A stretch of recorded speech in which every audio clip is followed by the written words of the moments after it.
Kevin freaking Lankinen. Okay, I wanted to say one thing at the beginning of this post-game video. John Shorthouse, at the end of the broadcast, spoke out about how this was only the second time the Vancouver Canucks have shut out the Boston Bruins. Okay, I'm not too sure if he was referring to specifically on the road in Boston, or if he was just saying in general, because he said the only other time the Canucks had shut out the Bruins within the context of that statistic was Corey Hirsch a few years ago, and my mind automatically jumped to saying, okay, wait a minute, but what about Bobby Lou? What about Roberto Luongo? He had multiple 1-0 victories over the Boston Bruins. Then again, that wasn't in the regular season. That was in the Stanley Cup Finals. Maybe I'm just traumatized.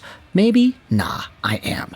But today, the Vancouver Canucks played off in one of the 2 games the NHL had on tap, and we had ourselves a brilliant performance. An amazing showcase out of, I don't want to say, just Kevin Lankinen, because I do think the Vancouver Canucks themselves as a team played well in today's contest. It's a 2-0 win for Vancouver, where Kevin Lankinen is the absolute star. #1 goaltending performance out of him, and it's crazy because he's not even supposed to be the #1 goaltender on the team. Once Thatcher Demko comes back, Lank the Tank is supposedly going to take a back seat. But Kevin Lankinen made so many saves in this one. What's the total count on it? 32 saves in the game against the Boston Bruins? Yeah, 32 saves. The Vancouver Canucks had half the amount of shots. They only had 15 in this one. But realistically, in this game, I'd say that the majority of the momentum was carried through Kevin Lankinen and his game-stopping, game-breaking ability. The Canucks only scored 1 goal for the majority of this game. It was 1-0 Vancouver ever since the 5-minute mark in the second period, and then it became 2-0 because of the empty netter. But between those goals, Boston was just piling on the opportunities, and with a number of power plays in the third period back-to-back, the Bruins could not get things going. Let's go over the tail of the tape here, just talk about the dynamics of the game, talk about the actual goals that were scored, and then the penalties before going into any conclusions. The first shot of the game in this one didn't come until a few minutes after the puck dropped. We had ourselves a long, continuous stretch of play where both teams were possessing the puck and controlling the puck and rotating the puck around in their offensive zones before eventually the first shot found its way onto the goal. It was David Pastrnak off of a brilliant one-timer. He does that a lot, but Kevin Lankinen ultimately sheds it away. Early on in this game, we saw the Bruins try to pile on those front-of-the-net cross-crease backdoor opportunities, and a lot of Canucks defensemen and forwards really doing their part in making sure those chances could not get on goal. Aatu Räty had some really good defensive plays. You had some defensemen stepping up, blocking shots, and getting their sticks into lanes as well. It was really difficult for the Bruins to pull off their in-the-front opportunities, and that continued into the second period, where the Vancouver Canucks get the first goal of the game that ultimately serves as the game winner.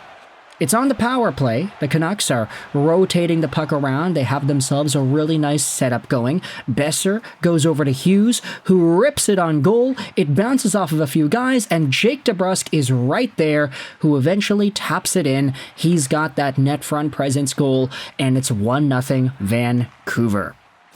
None other than former Boston Bruin Jake Debrusk to get himself the first goal of the game. It's actually assisted by Hughes and Garland. Garland seems to have touched the puck a little bit in front as well before Debrusk got a stick on it. And after that, the Boston Bruins just started to lay the puck on. Vancouver only had 9 shots on goal in the first 2 periods of the game. Boston had 22. So the Bruins really started to control more of the momentum. They started to take more of the chances here, and ultimately it was Kevin Lankinen, just over again. Kevin Lankinen, Kevin Lankinen, Kevin Lankinen. He's making stops with his legs outstretched in front of him. He's making beautiful cross-crease saves. He's stopping one-timers, and admittedly, a lot of the Bruins were shooting the puck wide. You had a number of opportunities for David Pastrnak on the one-timer that didn't hit the net. They went around a goal. And then you had Elias Lindholm in front too on one chance on a rebound with a wide-open net who shot the puck over the goal.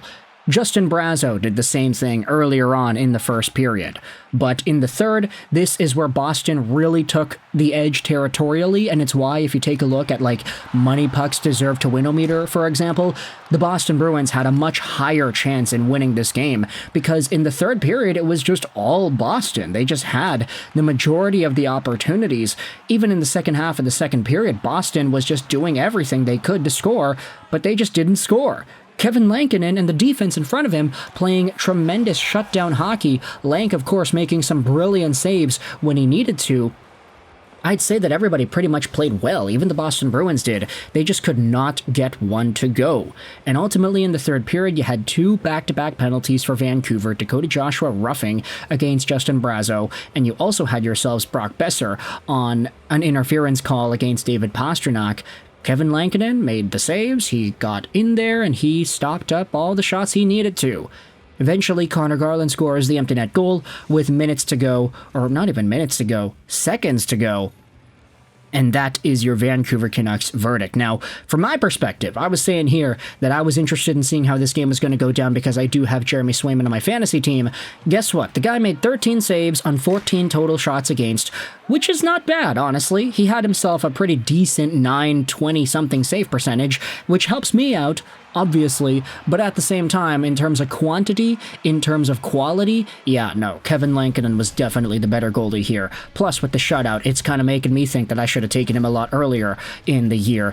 He is available in all my other leagues, though, so do I want to sacrifice what I have right now in terms of streamers and try to take Lank the Tank once again?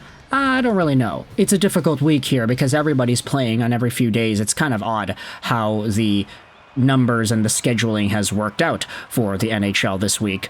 But either way, I feel like it would be unrealistic to expect Kevin Lankinen to play as well as he did today every single game. Is that even possible? He was so good today. Is it possible for him to do that one more time? I'm really not sure. Anyways, if you do have yourselves the opportunity to draft this guy or to pick him up anywhere, please do. He's a very, very good asset.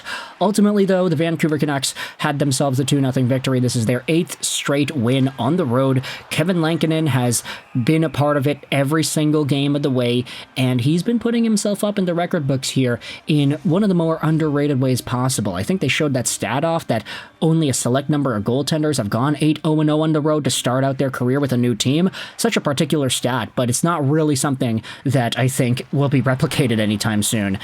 Who would have thought this too, right? The Canucks playing so poorly at home and finding all of this success on the road. It's kind of ridiculous when you really think about it. But either way, let me know your thoughts in the comment section below about Vancouver versus Boston. There isn't really anything else I think we need to talk about here other than the disappointment of Bruins fans. I've been lurking their subreddit a little bit, and a lot of them are talking about how it seems like they're very, I don't want to say disappointed, but they are kind of disappointed with the way their team wasn't able to convert, but they couldn't really be too disappointed with how they played, because ultimately it was very good. So let me know your thoughts in the comment section below as to the Canucks shutting out the Bruins 2-0. I hope you enjoyed this video, and bye.